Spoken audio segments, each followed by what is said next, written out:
18वीं शताब्दी का सूर्योदय। भारत का मालाबार तट केवल रेत और पानी का संगम नहीं था, बल्कि दुनिया की सबसे महंगी दौलत का प्रवेश द्वार था, ब्लैक गोल्ड यानी काली मिर्च। इस दौलत की गंध यूरोप के महलों तक पहुंच चुकी थी। डच ईस्ट इंडिया कंपनी, जो उस समय दुनिया की सबसे शक्तिशाली कॉरपोरेट मशीन थी, भारतीय व्यापार पर अपनी खूनी पकड़ बना चुकी थी। उनके पास विशाल जहाज थे, घातक तोपें थीं और एक अटूट अहंकार था। लेकिन केरल की इस पावन भूमि पर एक राजा का उदय हो रहा था, जिसकी कल्पना डच गवर्नरों ने कभी नहीं की थी। यह कहानी है उस युद्ध की जिसने औपनिवेशिक इतिहास की दिशा बदल दी। यह कहानी है आधुनिक त्रावणकोर के निर्माता महाराजा मार्तंड वर्मा और कोलाचल के उस मैदान की, जहां पहली बार एक एशियाई शक्ति ने यूरोपीय साम्राज्य के गौरव को धूल चटा दी। 1706 में जन्मे मार्तंड वर्मा का जीवन संघर्षों की अग्नि में तपा था। वह वेनाड के एक छोटे से राज्य के उत्तराधिकारी थे, लेकिन सत्ता कांटों भरी थी। स्थानीय नायर सामंत राजा की शक्ति को दीमक की तरह चाट रहे थे।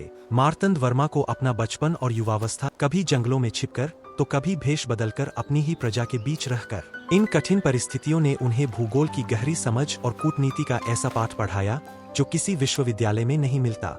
1729 में जब वे सिंहासन पर बैठे तो उन्होंने सबसे पहले घर के गद्दारों का अंत किया और त्रावणकोर को एक केंद्रीकृत सैन्य शक्ति में बदल दिया।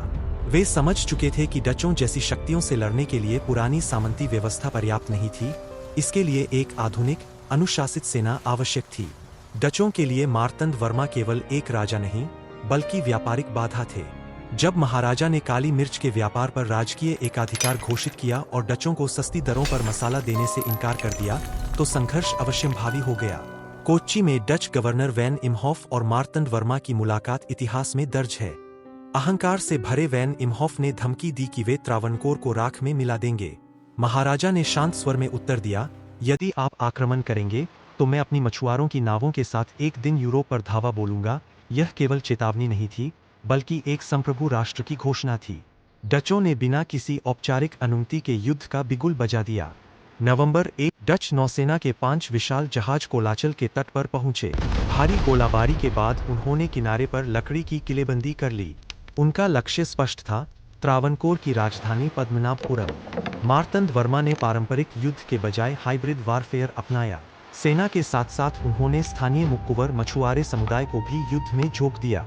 कोलाचल का भूगोल, रेतीले टीले और चट्टानी तट महाराजा के लिए प्राकृतिक कवच बन गया। डच सैनिक किले में फंसते चले गए और उनके रसद मार्ग कटते चले गए। इतिहास अक्सर राजाओं और सेनाओं का नाम लेता है, लेकिन कोलाचल में मुक्कुवर मछुआरों ने असाधारण भूमिका निभाई। रात के अंधेरे में ये गोताखोर डच जहाजों के नीचे पहुंचते, लंगर काट देते और जहाजों को नुकसान पहुंचाते। यही जन्म लेती है प्रसिद्ध लोक कथा, मिट्टी के घड़ों की रणनीति। मछुआरों ने चप्पुओं पर मिट्टी के घड़े रखकर उन्हें दूर से हवा में लहराया। सुबह की धुंध में डच सैनिकों को भ्रम हुआ कि हजारों बंदूकधारी सैनिक तट पर तैनात है। इस मनोवैज्ञानिक युद्ध ने डचों का मनोबल तोड़ दिया। अगस्त 1741 का मानसून डच सेना के लिए अभिशाप बन गया। लगातार बारिश से उनका बारूद गीला हो चुका था और रसद समाप्त हो रही थी। कोलाचल कूच से पहले मार्तंड वर्मा ने तिरुवत्तर के आदि केशव मंदिर में अपनी तलवार अभिमंत्रित करवाई। 5 अगस्त को त्रावणकोर की सेना ने किले पर निर्णायक हमला किया। एक तोप का गोला सीधे डच बारूद गोदाम पर गिरा। भयंकर विस्फोट ने पूरे तट को हिला दिया।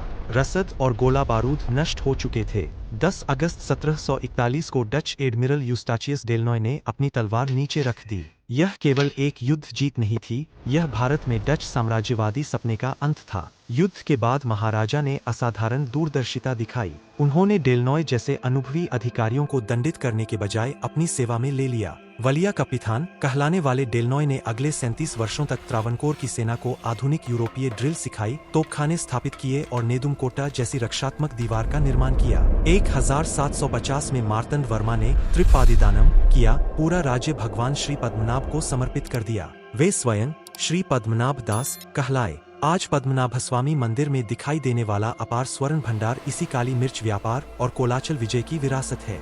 यह केवल भक्ति नहीं, बल्कि त्रावणकोर के लिए एक नैतिक और धार्मिक सुरक्षा कवच था। कोलाचल का विजय स्तंभ आज भी कन्याकुमारी के तट पर खड़ा है। यह स्मरण कराता है कि जब संकल्प अटल हो और रणनीति सटीक, तो कोई भी साम्राज्य अजेय नहीं रहता। मार्तंड वर्मा केवल विजेता नहीं, बल्कि समुद्र और व्यापार के महत्व को समझने वाले भारत के प्रारंभिक दूरदर्शी शासकों में से थे। अगर आपको भारत के इस गौरवशाली इतिहास की जानकारी पसंद आई हो, तो वीडियो को लाइक करें, कमेंट में अपने विचार साझा करें और चैनल को सब्सक्राइब करें और बेल आइकन दबाना न भूलें। और हाँ, यदि आप उस निर्णायक युद्ध के बारे में जानना चाहते हैं जिसने उत्तर भारत का भाग्य बदल दिया, तो बैटल ऑफ खानवा पर हमारा वीडियो जरूर देखें। मिलते हैं अगले वीडियो में।